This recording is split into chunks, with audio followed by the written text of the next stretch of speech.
สบายดีมื้อนี้สิได้ออกงานละให้น้องสาวอยู่ซี่ไข่แก้ววันทองเนาะมาเฝ้าแม่เฒ่าให้มาเป็นในหม้อให้แม่เฒ่าแทกความดันป้อนข้าวป้อนน้ำนำแม่แก้วก็สิออกไปบ้านอันนาพี่น้องพอวิละเนาะมาแต่มีกา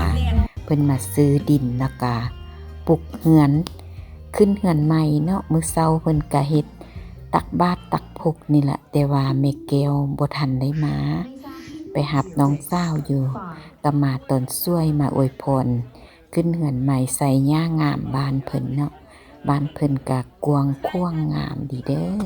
เป็นอายของพ่อวิละแม่นางเนาะโดยก็สิพากันเข้าไปในเฮือนเพิ่นแขกคนก็สิมาหลายพวกมาแต่เมริกาก็หลายเนาะแล้วก็พวกอยู่อมแอมข้างบ้านนี้แม่นบ้านน้องแฮวเนาะมาทางอันนาขั้วมิตรภาพพี่แหละโดยเพิ่นก็เฮ็ดงามเฮ็ดสไตล์แบบอยู่ต่างประเทศและเนาะเฮือนเพิ่นอันนี้มันเมียเพิ่นเนาะพอวิละโดยเข้ามาในเฮือนเพิ่นก็เฮ็ดคือซ่องซันแต่ว่าเป็นเฮือนซันเดียวเนาะเขาเจ้าเฮ็ดแบบแซมกะคักอยู่เข้ามาเย็นดีเพราะว่าเขาเจ้าเฮ็ดสูงเนาะก็เลยว่าเข้ามาทางในอากาศร้อนแต่ว่าเข้ามาในละเย็นดีโดยกลุ่มแม่จ๋ายเนาะกลุ่มแม่เวียงก็ได้มาอวยพรก็พอดีมาพร้อมกันเนาะช่วย11 โมงปลาย12 โมงจังฮอดโดยมาแล้วก็ถ่ายรูปถ่ายห้อยตามประเพณีนี่เนาะเอาไว้เป็นที่ระลึกไว้เบิ่งโดยทางเจ้าของบ้านทางแขกผู้มีเกียรติก็มาถ่ายรูปกันโดยกระสีประมาณนี้แหละได้ดอกไม้ซอยใหญ่งามโดยแล้วก็มีคนมาเตมิกาเนาะก็เจ้าก็มาคำคูณกันเฮ็ดของอยู่ของกินมาซอยกันเด้ก็เจ้าเฮ็ดมาซอยกันโดยอันนี้อาหารการกินกะหลายมีตำมักฮงมีลาคูมีเพิ่นสั่งเอาเดเฮ็ดเอาเดเนาะโดยในนี้ก็เจอ FC เนาะเพิ่นก็ทักทายสบายดีขอบใจเด้อทุกคนที่ติดตามแม่แก้วโดยก็บุญคำนำสู่อยู่ดีมีแฮงสุขมากร่ำรวยเบิดทุกคนเด้อที่ติดตามแม่แก้วมณีก็เป็นมือกองให้แม่แก้วเนาะโดยอาหารเพิ่นก็มีหลายอย่างแก้วมักออล่ามเนาะ ไทยเมืองล่วงกับออล่ามมันคู่กันมักกินออล่ามมักกินผักมักกินนึ่งเห็ดนึ่งผักเนาะแล้วก็มักพวกผักนี่แหละให้คนอเมริกาตำมะฮุงให้กินเพิ่นก็เลยมาตำให้กินแซ่บเนาะตำมะฮุงโดยมีแก้วมักผักก็เลยว่าเอามะเขือเอา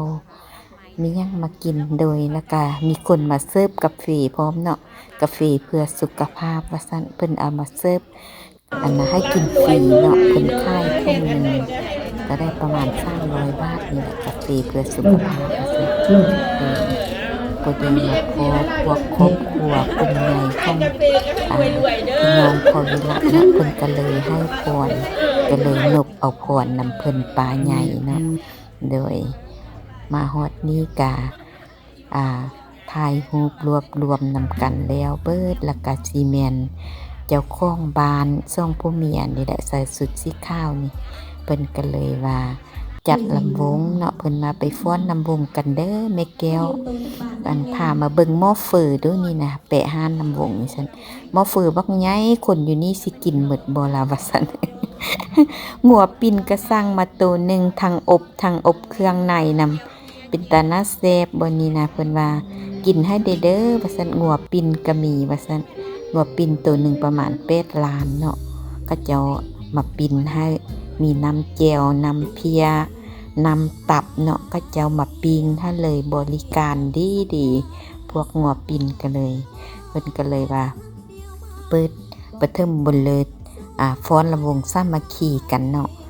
เจ้าของบ้านแล้วก็แขกพี่น้องปองป่ายผู้ที่มาร่วมนี่แหละฟ้อนระวงสามัคคีเพื่อความม่วนความซื่นความฮักแพงสามัคคีกันเนาะลำวงลาวอันนี้นะ เฮ็ดหยังก็ต้องฟ้อนนำวงก่อนเนาะบ้านเฮาเกี่ยวกันสารวันเกี่ยวกันนี่แหละ มาก็ได้ม่วนเนาะมื้อนี้แม่แก้วก็รายงานเต็มที่กะได้ญาติมาโดยแขกคนกะหลายไข่แต่อากาศมันมื้อนี้กะบ่ร้อนปานใดเนาะ